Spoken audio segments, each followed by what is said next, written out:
Assalamualaikum warahmatullahi wabarakatuh. Perkenalkan, nama Sivina Oktaviana, NPM 22311065, Prodi Sistem Informasi Universitas Teknokrat Indonesia.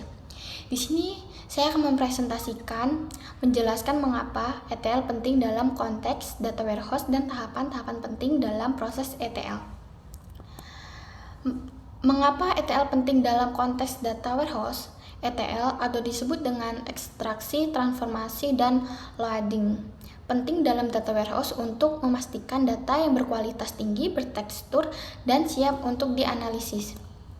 Selanjutnya adalah tahapan ekstraksi. Tahapan ekstraksi adalah ketika data diambil dari berbagai sumber seperti database, file, API, calls, dan lain-lain. Contoh-contoh dalam ekstraksi tersebut SQL query dan panggilan API yang pengumpulan data dari sumber-sumber tersebut. Selanjutnya adalah tahapan transformasi data. Proses transformasi data melibatkan pembersihan, normalisasi, dan transformasi lainnya untuk memastikan integritas dan kualitas data yang sesuai dengan kebutuhan data warehouse.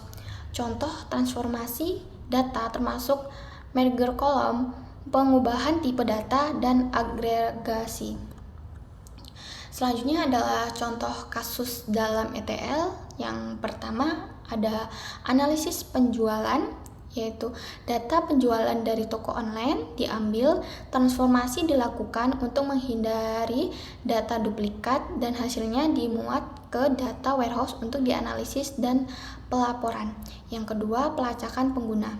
Data pelacakan pengguna dari aplikasi mobile diekstraksi dan diubah menjadi format standar sebelum dimuat ke data warehouse untuk pemahaman perilaku pengguna yang lebih baik.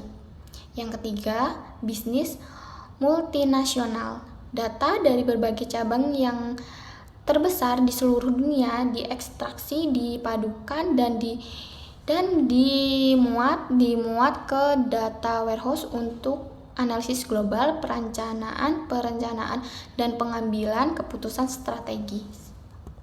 Selanjutnya adalah langkah-langkah dalam tahapan loading.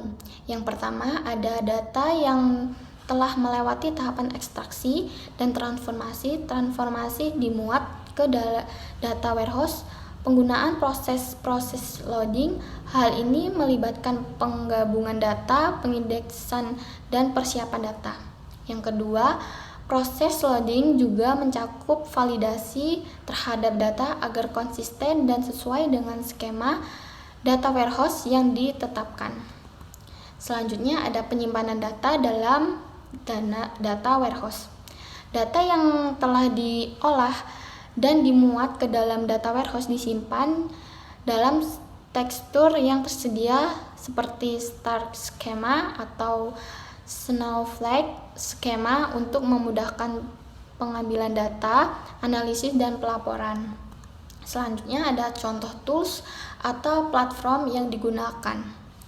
Yang pertama ada ApexPack, sebuah framework open source yang populer untuk melakukan ekstraksi, transformasi, dan loading data dalam skala besar. Yang kedua, Talent, sebuah platform yang pengintegrasian data-data yang menyediakan alat untuk proses ETL secara visual. Yang ketiga ada Microsoft SQL Server, integrasi server, sebuah layanan yang mendukung proses ETL pada produk Microsoft SQL Service untuk mengintegrasikan data dalam berbagai format. Selanjutnya ada studi kasus implementasi ETL di industri e-commerce. Sebuah perusahaan e-commerce menggunakan ETL untuk menggabungkan data dari berbagai sistem seperti penjualan, persediaan, dan pelangganan untuk membuat analisis yang kompresif dan rekapitulasi performa bisnis secara real time. Yang terakhir selanjutnya ada hasil Konkret dari penerapan ETL. Penerapan ETL pada data warehouse membantu perusahaan untuk mendapatkan wawasan pendalaman tentang operasi bisnis, tren pasar, dan kebutuhan pelangganan. Hal ini memungkinkan pengambilan keputusan berstandar data yang lebih akurat dan cepat. Lalu ada ringkasannya, yaitu dalam prestasi ini kita telah mempelajari pentingnya ETL dalam konteks data warehouse. Tahapan-tahapan dalam proses ETL, contohnya kasus nyata, tools yang digunakan, dan manfaat konkret dari penerapan ETL. Pertanyaan sekarang, apakah ETL dapat membantu peningkatan bisnis Anda? Itulah presentasi dari saya, dan saya akan memberi pertanyaan. Pertanyaannya adalah bagaimana eksplorasi data yang divalidasi oleh ETL dapat membantu mengidentifikasi peluang bisnis baru. Kalian dapat menjawabnya di kolom komentar. Jika ada yang tahu bisa jawab. Itu saja mungkin presentasi yang saya sampaikan. Saya akhiri. Wassalamualaikum warahmatullahi wabarakatuh.